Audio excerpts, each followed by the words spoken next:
All right, Alexander, let's talk about the meeting in London. The Coalition of the Willing has been formed.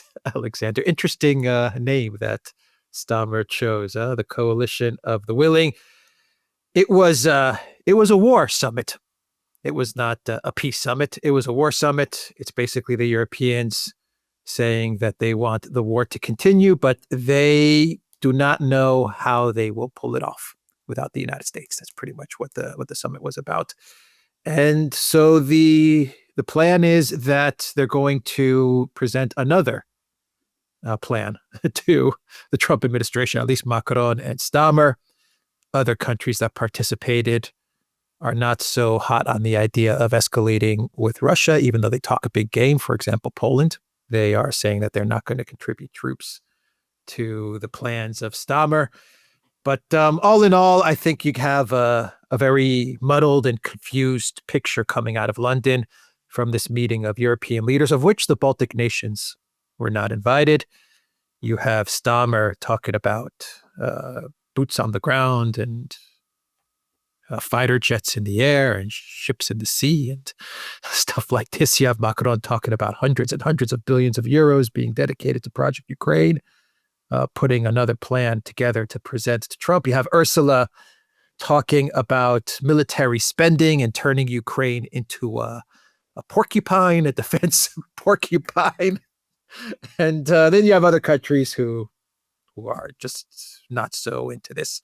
I would say Poland, and perhaps you could say Germany is not so hot on the idea of sending troops into Ukraine, though they all want to escalate with Russia. They all want to go to war with Russia. They all want to destroy Russia. They just want the United States to do it, and they don't quite know how to convince the United States to fight Russia in Ukraine. Anyway, your thoughts Well, I on think the that's meeting in London? I think that's exactly right. I mean, I have to say, in some respects, it's a very bizarre summit. It was a very, very bizarre summit because it shows political leaders who are at one and the same time utterly, reckless. I mean, wanting to drag Europe again into a war, to escalate the war, to create an even bigger crisis between, Western Europe and the Russians. So that's one side of it. But also leaders who are completely delusional. I mean, look at the way it began with Keir Starmer, British Prime Minister, literally embracing the Zelensky curse. I mean, he comes from Washington. Zelensky comes from Washington. He's had this utterly disastrous summit meeting with Donald Trump and in the White House, which has been, by the way, deeply misreported here in Britain. I mean, the most of the conversation has not been reported at all, and we've been given edited clips of it, which have led many people to think that Trump and Vance were bullying Zelensky, which, as I said, is completely to misunderstand the whole dynamics of what happened.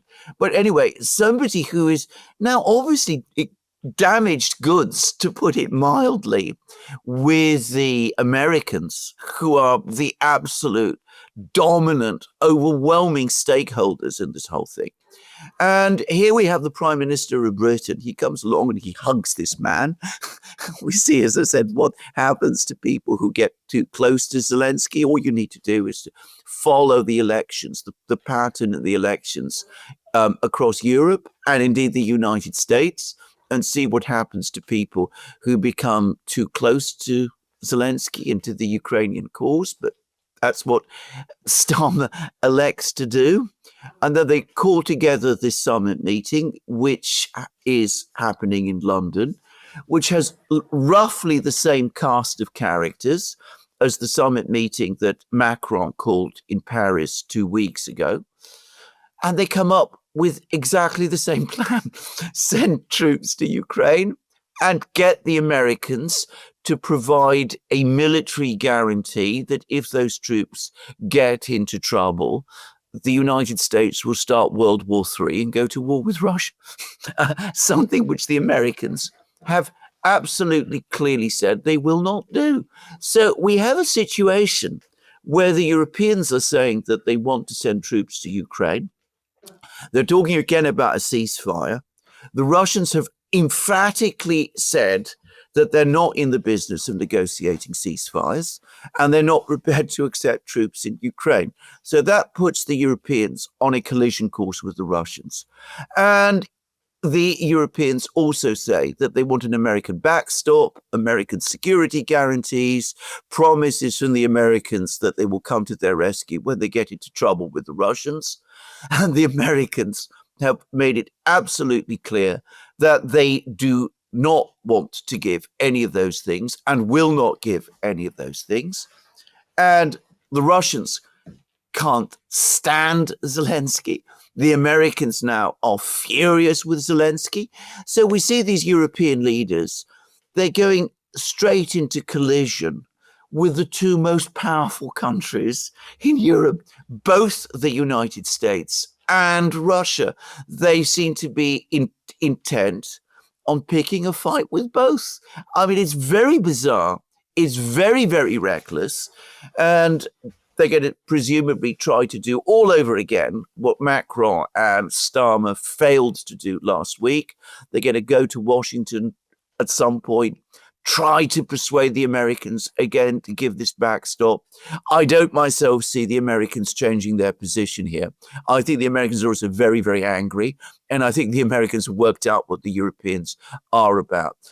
Why would America want to go to into World War III? Why would this administration want to go into World War III?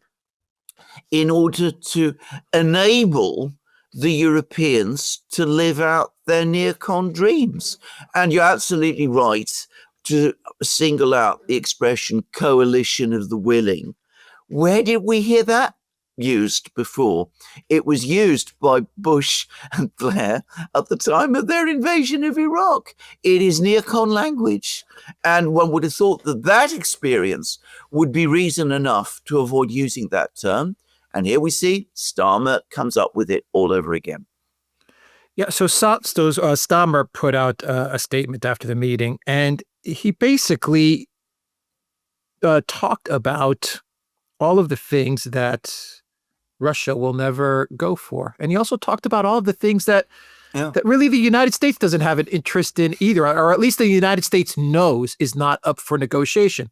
He talked about UK boots on the ground. Yeah. He talked about some sort of a peacekeeping force, a ceasefire, UK boots on the ground. He talked about investing in Ukraine's military and building up Ukraine's military. He talked about Ukraine's sovereignty, which he meant getting the territories back. Mm-hmm. These are all things that have been categorically that the Russians have said no. They've said we're not even going to discuss these things. And the United States has said this is not even realistic.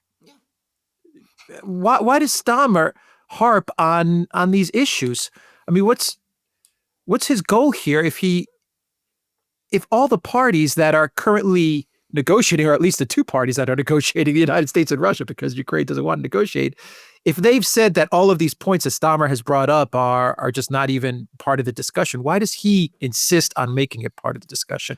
Well, I'm going to say this straightforwardly. I mean, I know there's all sorts of people who believe that the British are playing some kind of, complicated, cunning game here. I don't think so. I think with Starmer, I've said this many times, I think what you see is what is there. I don't think there's anything more. I think he is absolutely fixated with Project Ukraine, and I think he wants to keep Project Ukraine going. And he still believes in his immense diplomatic skills and believes that he could somehow turn the Americans round. There's also, and I have to say this, there's also this rumor that is circulating, which is perhaps more than a rumor, that the Europeans and the British in particular have signed all kinds of deals with the Ukrainians already to extract minerals in Ukraine, and that he wants American protection to enable the Europeans to do that. And supposedly this whole business with the minerals extraction deal and the American one, that's all part of this. I don't know whether that is true. I mean, it could quite easily be true. But the point is, fundamentally, viscerally, the British cannot give up on Project Ukraine. They, to a great extent, inspired it. They believe in it. They see it as the mechanism to keep the Americans in Europe. And this is, let me repeat again, I've returned to this point time and time again. This is the ultimate priority. This is the European concern, that the Americans are going away and that the Europeans will be left to deal with the Russians by themselves, with each other by themselves, without the Americans to hold the ring, and will be shown across the world to be these middle-ranking powers that were great once, but are great no longer. That is the ultimate obsession that the Europeans have. And I mean, they're very, very frightened about this. They're trying to get the Americans to stay, but also emotionally, viscerally, they are too invested in Project Ukraine to give it up. And I think in Starmer's case, he generally believes in it. I think that all of the leaders that were at this event, they all want to escalate. They all want to see regime change in Russia. They all want to see Russia broken apart. They all want to plunder and pillage Russia. I think they all want this. And they'll use Ukraine to do this, and they'll use Ukraine to the very last person to do this. I don't think any of the leaders has a problem with that. I just get the feeling that the UK and France to a lesser extent, but the UK absolutely wants war with Russia. Yes. Or at least the establishment. They feel like they've got to go to war with Russia. And I believe I agree with you that this is more than a rumor about this 100-year deal. But I think it's more than just the minerals and stuff like that, because we know that the mineral value is really not that much.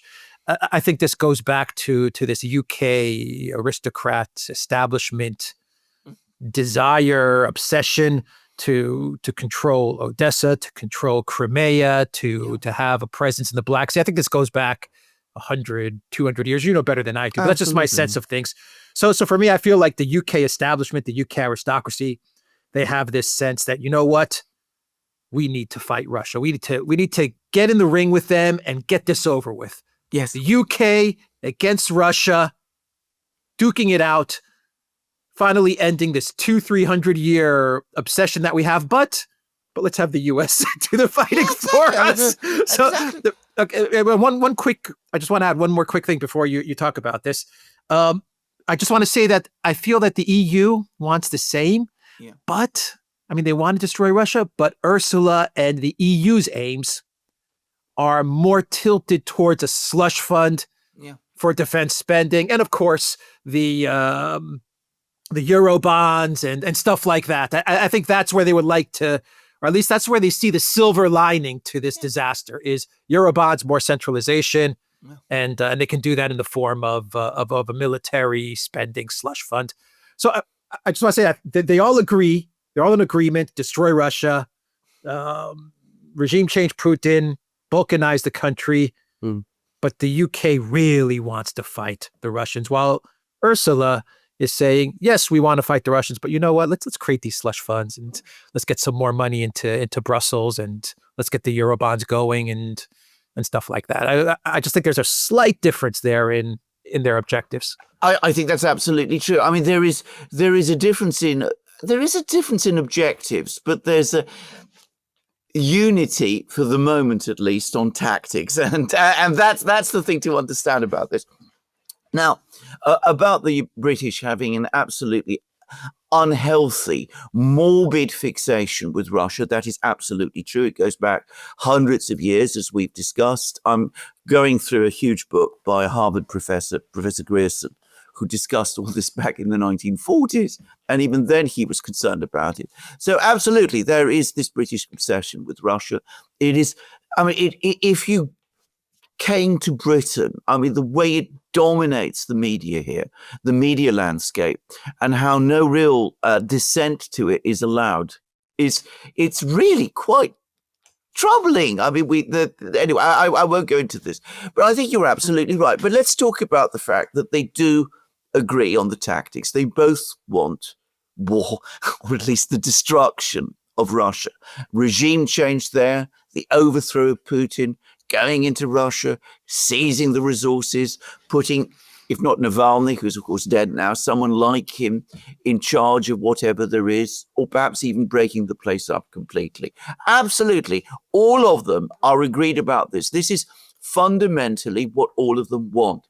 The trouble they have is that they know that without the United States, that is impossible. They're prepared to risk World War III to achieve it, but they need the United States to come alongside and to do it for them, because they don't have the military power, they don't have the political weight, they have no ability to do any of these things. And I come back to the Munich Security Conference of February 2022, because previous administrations, Obama, very cautious, slippery man that he had too much understanding to get drawn into that. He said that we're not going to take on the Russians in Ukraine. They have escalatory dominance there. Donald Trump wasn't into that at all in his first term, and he really wasn't for it in any way. What then happened during the Biden period was that there was the alliance between the American neocons and the Europeans, because they were both united in pursuing this objective. Suddenly, it looked to the Europeans as if the Americans were coming on side, and this campaign to destroy Russia, which, as you said, is their wet dream, was going to come true. You saw this extraordinary outburst of euphoria when that all seemed to happen in February 2022. I can remember them. They were intoxicated. They were drunk with expectation that it was going to come. There was this huge relief that finally the Americans were going to stand up to the Russians and smash them up, and the Europeans would move in and take over. And now, of course, the horror that it didn't work out. The Russians proved tougher than anybody expected and more resilient, and the Americans are walking away. So you see this extraordinary shift. They're now absolutely horrified by all of this, and they're coming up with proposals which are not really proposals. Send a few thousand European troops to Ukraine, talk about sending your own Typhoon fighters, all of that. It's just bait once more to draw the Americans into war with Russia, to get the Americans to go back to February 2022, but to escalate beyond that, to actually press forward, start the conflict with Russia. Macron has been agitating to do that ever since the fall of Avdiivka in February last year. And Starmer has now joined him and is taking it further still. And you're absolutely right. That's what this is all about. Now, as you correctly said, the British are fixated about Russia. They have this obsession with Russia that goes back all of these 100 years. The European Commission, I think they're equally hostile to Russia, but they hate the Russians. But as you also rightly say, from their point of view, this is another crisis. You can't let it go to waste. You're going to float Euro bonds. You're going to set up defense funds. You're going to talk about a European army. None of this will happen. But in the process, the path towards deeper European integration will be, you'll move forward much further along that path. And that's what the EU is basically about. The EU Centre is all about. And some of the member states are looking on, some of them, like Maloney, very cynical about this, playing a rather complicated double game. Sanchez in Spain basically agrees with Ursula. He's right into this, but he's supported by some left-wing parties in Spain who are dead against this whole project. So he's got to worry about that because he doesn't have a stable coalition, and he knows that other people in Spain are against this idea. In Germany, they've had an election where the parties that oppose these moves have gained significantly in strength. So there's no unity behind this in Germany either. So some of the member states, very skeptical, very dubious. The Poles, as you rightly say, who understand and know the Russians a lot better, despite the fact that they're so antagonistic to the Russians, or at least publicly so. They actually have a much better sense of what the Russians are really about. So they're not prepared to risk it and go to Ukraine. So behind all the platitudes and all the surface and, as I said, coming up with the same project time and time again and expecting a different result, even as the Americans drift away, you can see that the cracks are there just below the surface. Maloney actually mentioned that they exist. Yeah. The whole EU idea of building up defense spending, pouring in hundreds of billions in defense spending and building up this EU army, producing artillery shells, building facilities, stuff like that. We've been down this road 100 times already over the past 3 years. Yeah. They can't even put together 1 million artillery shells. They've tried this. No. And they created a slush fund. Yeah. And they told the member states to put whatever artillery shells into this slush fund, and then they would get reimbursed and also put money into this slush fund, and the EU would pay them back. I mean, they've gone through this entire thing with trying to build up military defense spending, weapons, stockpiles, and they failed over and over again. They haven't failed just a little bit. They failed a lot. I mean, spectacular, catastrophic failure. So this idea, this notion that Ursula is going to put together this massive, big fund where all of this money, hundreds and hundreds of billions, is going to go into this big defense mechanism where Europe's going to turn Ukraine and all of Europe into this military porcupine, as she calls it. It's nonsense. This is money. This is a wealth transfer. It's money that Ursula is going to take from the European citizens, transfer it into Brussels, and then the EU kleptocrats are going to start eating away at these funds. And they're now even talking once again about the 300 billion, which will also just be a grift. They're going to take that money, if whatever even exists of that money, whatever's left of it, and they're going to take that and pocket it as well. Your thoughts on that? Even though, I mean, you explained a bit about it, but I wish you would explain also a couple of minutes on why the UK is so obsessed with Crimea and so obsessed with Odessa. What gives them the right to lay claim to these territories? What gives them the right to be so obsessed with historic Russian land? What is this obsession with the Black Sea that the UK has, to the point where you have a bonehead like Starmer talking about putting UK boots on the ground? The UK would just get absolutely pummeled. Well, absolutely. By Russia. They wouldn't even last a week. No. They wouldn't last a week. Donald, I'm not exaggerating. Yeah, no, you're not exaggerating at all. As Donald Trump pointed out to Starmer in the Oval Office, I mean, he did it in the form of a joke. Well, a funny question, but you saw how everybody laughed. Everybody knows this. Well, Professor Grierson, to go back to his book, takes it back all the way to the events of the 1820s and 1840s. Out of the Napoleonic Wars, two great powers emerged. One was Britain, the other was Russia.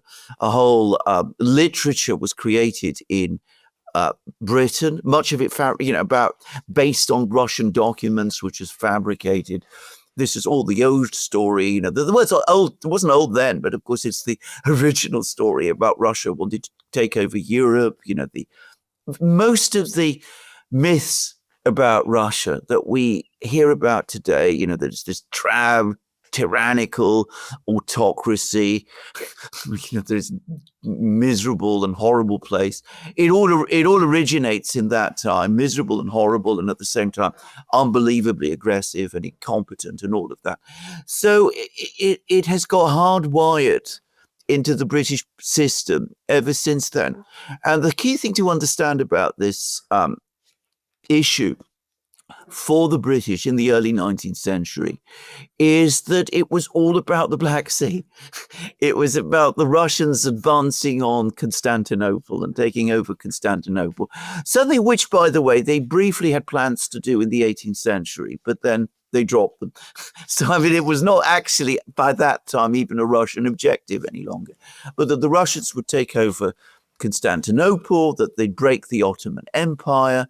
That would then put the Russians in a strong position where they could advance and wrap up Central Asia and ultimately even march on India itself. I mean, if you know about the realities of the 19th century world, you would know that that was a complete fantasy. And you would also know that the Russians actually never entertained any of these bizarre ideas. There was never any such plan. There was no great game. You know, the famous great game that the British and the Russians supposedly played out against each other in Central Asia and all of the rest. The British were sending spies and agents into Central Asia and doing all of these kinds of things to take on the Russians. The Russians were barely aware that they were even there. I mean, it wasn't even something that, you know, people in St. Petersburg, certainly, you know, the Tsar at that time wasn't getting up in the morning and asking what was going on in Central Asia. But the point was the British got hardwired with all of this. It was focused on the Black Sea, on Turkey, on Istanbul as it is today, on Odessa, because Odessa was going to be the launch point of all of this, Sevastopol, which was the big threat. And of course, the British went there, remember, in the 1850s. And it seems that they've just not been able to get any of this out of their system at some deep level. It's all still there. Now, that may seem very, very weird, but you've got to understand something about the way Britain works. In Britain, you have all of the formal structures that you see, you know, the parliament, the political parties, the elections, and all of that kind of thing. But Britain also has an enormous informal politics that shades into its deep state as well. And if you look at the sort of key families that run things in Britain, and I'm not going to name any names because in Britain we have very strong laws about doing this. But if you look at them, it's the same people. It's the same people who were running things in the 1840s. They are there. They're there in the intelligence services, in the Foreign Office, well, to some extent in the Foreign Office. And they still dominate and are able to shape these perceptions. So I'm afraid that's where it comes from. Now, the other thing that has happened since then is that, of course, Russia has remained a great power, despite all of the blows that it's absorbed over the last 150 plus years. Britain has not. So what has happened is that because Britain is no longer a great power, it is stuck with the same set of ideas that it had when it was a great power. It's still trying to finish off the battles that weren't finished and won back in the 19th century, because that's really as far as they got. And they haven't got other things like the Americans do that are keeping them preoccupied in other places. So they're basically stuck on all of these ideas. Professor Grierson's book is a brilliant book, by the way, and very, very well worth reading. And it does explain an awful lot. So I've explained it.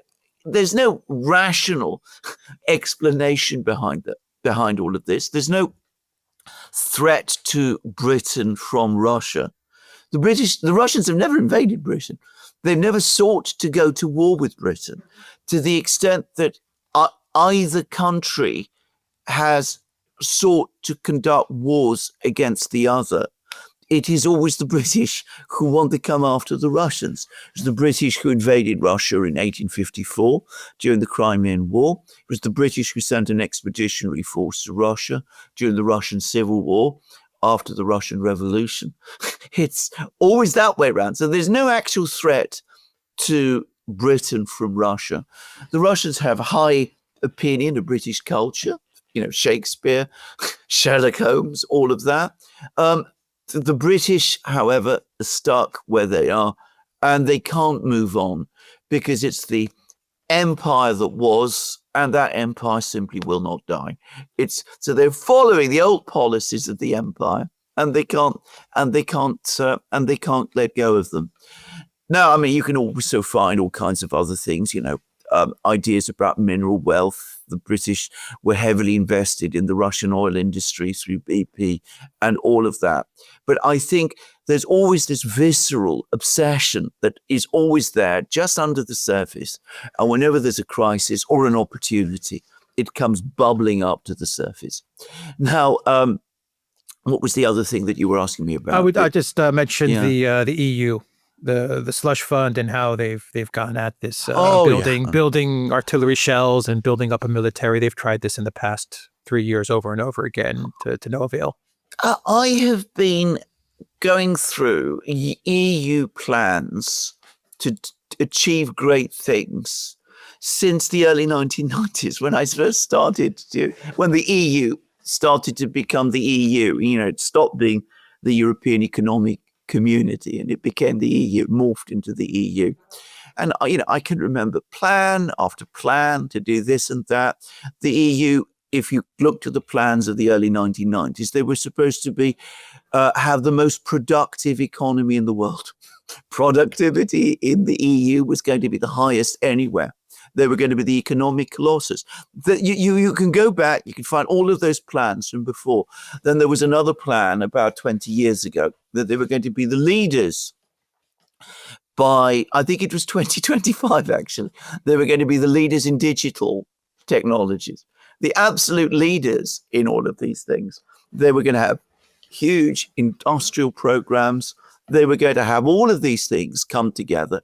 And of course, they never managed to do any of this, and they never will, because the whole structure of the EU works against it.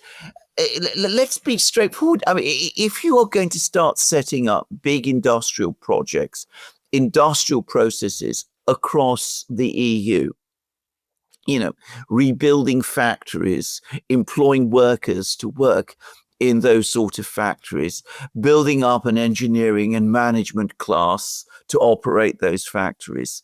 At a fundamental level, it just take a step back and think about what that means. You would be creating structures within the European Union that ultimately would be hostile to the European Union. I mean, inevitably so. You would be creating, social demographic groups within the European Union who historically are patriotic, focused on their own countries, want to pay taxes to their own countries, believe in France, Germany, Italy, all of those kind of things. So the EU anyway is going to be viscerally against them. But also, if you look at the Commission, the EU Commission itself, and how it is organized, you can see that there is no capacity there to create these kind of long-term planning structures that would be needed to pilot and navigate through such a program.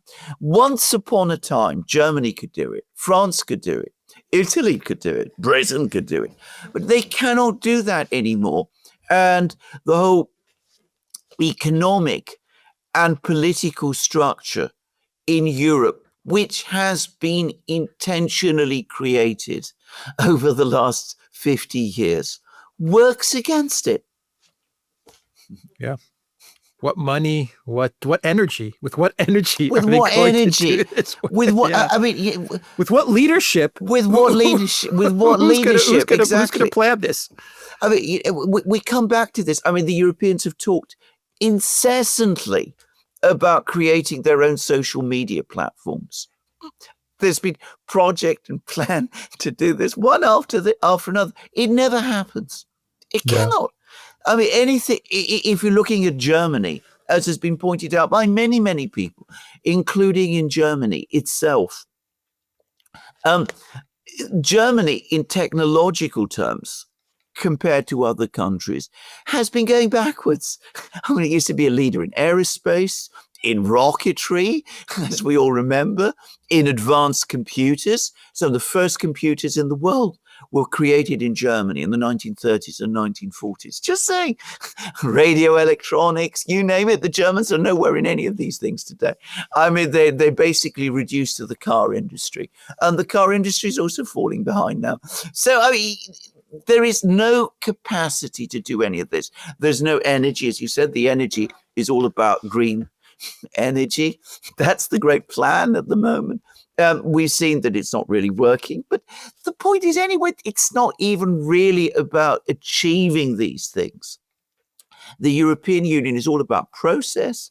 It's all about money. It's all about circulating the money. It's all about meeting together and coming up with these pompous declarations. And at the same time, it's about centralizing power. That is its real objective. That is what it is actually hardwired to do. Industrial processes such as you do in China, Russia, and still to a great extent in the United States. That's not something that the EU is at all about. The EU has never created a personality like Elon Musk, who, whatever you think of him, built Tesla, built Starlink, built SpaceX. They've never done anything like that, and they never will. Yeah, I agree. There's going to be no big EU military industry that's going to eventually fight Russia, as Ursula is talking about. Yeah. She just wants hundreds and hundreds of billions of dollars to put it in these funds, which is something that she's good at. Yes, I give her credit. Yeah. She's good at creating funds, and then she's good at distributing the money from these funds, and then never talking about it ever again. When people talk about investigating where the money went, no. She just says, I don't know. I have no idea where the text messages went. No. Let's not talk about it anyway. No, it goes worse than that. I mean, if you come back and you ask her, where is the money gone? Well, you're a Putin apologist. Yeah, exactly. Or these are Putin talking points or whatever. This is her strength. That's the language. Yeah, that's her strength. So let's wrap up the video with a final question. Let's go back to Trump. The minerals deal, from what I understand, is off. They're not interested anymore. Yes. But Zelensky is now saying that he will sign it. He actually said that he will even, once again, he said, I will resign, but we have to get NATO. We're in NATO. I will resign. If we're not in NATO, there's going to be no elections. I'm not going to resign. I'm not going to go anywhere. That's essentially what he said. And he said now he's ready to sign the deal. Yes. Does the Trump White House give it another go? I think it would be such a mistake to give this another go. But do you think they approach Zelensky again and say, okay, let's sign it. Let's go at this one more time. Let's do the minerals deal. Let's then use it as leverage against Russia. That's what Trump was talking about. Right. Let's save your country, all that stuff that Trump and Vance were saying before everything broke down. Do you think that's going to happen? Or does the Trump White House finally do the smart thing, which we said they should have done 6 months ago and avoided all of this? Just walk away. I agree. Walk away from it all. I agree. And then they've got a great opportunity, by the way, to walk away now. A great opportunity. Yes. Now, my sense is that is exactly what they're doing, by the way, that they are walking away. All of the messaging from the moment is that they're not interested any longer in the mineral extractions deal. Now, I've come to my own view about the mineral extraction deal, which is separate from this idea, though I think there is probably some truth to it, that, the Americans have worked out that the British and the French and all the others had all of these deals already done. And it was basically an attempt to embarrass the Europeans about this. And I think there may have been some element of that. But the overwhelming sense I have got is that for the Americans, for the Trump people, the mineral extraction deal had become a test for Zelensky's good faith. Was Zelensky really interested in negotiating a settlement, a peace settlement with the Russians? Was he really interested in negotiating with the Russians and accepting American mediation and American brokering of such a peace settlement? If so, then he should sign the mineral deal, because at that point it makes sense. Because you can't develop minerals without peace being returned to Ukraine. Or was he, on the contrary, somebody who's not really interested in the minerals extraction deal as such? He's not really interested in building up the economy of his own country. His real objective is to keep the United States involved and drawn into the war. And what became absolutely clear to the Americans on Friday is that it's the second. He doesn't really have any belief in the mineral extractions deal. For him, the only point about the mineral extractions deal is that it's a bribe to get the United States to provide security guarantees to Ukraine, which could involve the United States in a conflict with Russia, in effect, with World War III. And that was what Trump and Vance, what made them so angry in the Oval Office, because they saw Zelensky once again relitigating the whole topic of the minerals extraction deal, holding out for these military guarantees from the Americans. And the Americans said to them, you're not interested in peace. You're not really about peace at all. You have no real serious intention to commit your country to peace. All you want is to bribe the United States so that we give you these guarantees so that you can go on with your war in against Russia. So that is my understanding of where the Americans are coming from. Now, if I am right, then their position, which is that they're not going to go back to the minerals extraction deal, at least while Zelensky is there, my understanding, I think, is consistent with American intentions. And I think that they will simply reject all proposals from the Ukrainians or from the Europeans on Zelensky's behalf, to do so. They will say to the Europeans, look, until Zelensky can persuade us that he really is interested in peace, we're not interested in this. We've said we're not going to give guarantees. He's got to accept that he is not getting guarantees before we sign this. Yeah. Yeah, I think you're right, actually. I wouldn't be surprised, just a final note, I wouldn't be surprised if Trump had the Trump team was talking to the Russians and the Trump team said, are you guys interested in peace? Are you guys interested in negotiating? And the Russian team said, yeah, absolutely. Look, we've always said we're interested in negotiating. We're always open to talk. Yes. And then they said to the Trump team, but Ukraine is not interested. Zelensky's not interested. Well, how do you know, Russian team? You know what? Just go put this minerals deal there, and you'll find out exactly what we've known for not 3 years, for 10 years. Yes. Just go ahead and float out these ideas, and you'll see Zelensky's going to screw the whole thing up, and that's exactly what, because he's not interested in peace, and that's exactly what happened. Exactly. So I think that's the conclusion the Americans have reached, and that is the important one. That is the overriding one. For them, the minerals deal was as I said, was a test of good faith. Zelensky has failed it. So since they've concluded that he is without good faith, they've no interest in continuing with the minerals extraction deal. And they're going to move forward, I think, to slowly, well, not slowly, probably quite quickly, disconnect from Project Ukraine. Yeah, and the U.S. can negotiate with Russia. And I've read reports saying that they're now accelerating the negotiating process with Russia and the meeting between Trump and Putin. Yes. And they can talk to Russia about all kinds of things without even touching Ukraine. Yes. And they'll talk about Ukraine. I'm not saying they won't, but they don't need Ukraine to sit down at the table across from each other and discuss things. This is the absolutely key point that people don't seem to understand. The meetings that have taken place between the Russians and the Americans up to now, obviously they talk about Ukraine, but it's not the only thing they talk about. There was a very successful meeting in Istanbul between the Americans and the Russians on Friday. They've unblocked their embassies. The embassies will both embassies will once again get reconnected to the local banking system, which is important. They will have ambassadors in their countries, and they're now talking about restoring air links. Commercial air links, absolutely. That's the next step forward. Boy, is that going to put Europe in a box. Well, absolutely, yes. Right? Yeah. What does Europe do? What does Europe do exactly? Yes. If you start having flights between Moscow and New York. Exactly. Yeah. What do they do? What do they do? Yeah. That's my question to you. What do you think they do? Well, throw another fit and another tantrum.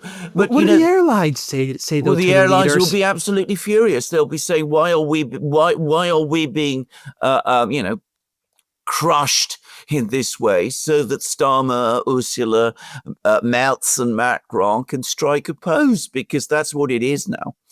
You're going to see more and more of this. East German companies in East Germany are now saying, for God's sake, hurry up. Let's get this reconnected to the Russian pipeline, gas pipelines again. So, you're going to see more and more of this. And I'm going to say something else. If this process of normalization, that's all we're talking about, by the way, normalization between the Americans and the Russians, not alliances or carving up the world between them or anything of that. But if this process accelerates, you're going to see more and more European states by themselves going to Moscow, starting to cut deals. For the moment, it's only Orban and Fico who are ready to do this. But before long, others will. The Italians probably at some point will.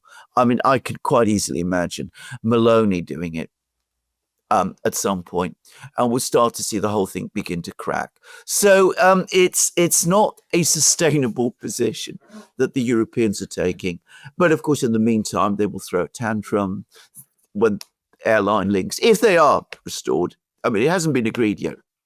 If airline links are restored, commercial flights are restored between America and Russia, as I said, there'll be tantrums and anger and more talk of betrayal, and Zelensky will be wheeled up to say, to talk about, what a sad day this is, and Starmer will probably make some more statements or other. But with every step the Americans are taking, the cracks in Europe will widen. Yeah. That's the path to peace. It's so simple. Just normalize relations with Russia. Yeah. And then everything else will just kind of fall into place in a way. Yes. Yeah. Bear in mind that it was hostility to Russia that caused the war. The war did not create the hostility to Russia. It's the other way around. Yeah. The war is a product of it. Yeah. We will end the video there, the Duran.locals.com. We are on Rumble, Odyssey, BitChute, Telegram, Rockfit, and X. Go to the Duran shop, pick up some merch like what we are wearing in this video. Update the links in the description box down below. Take care.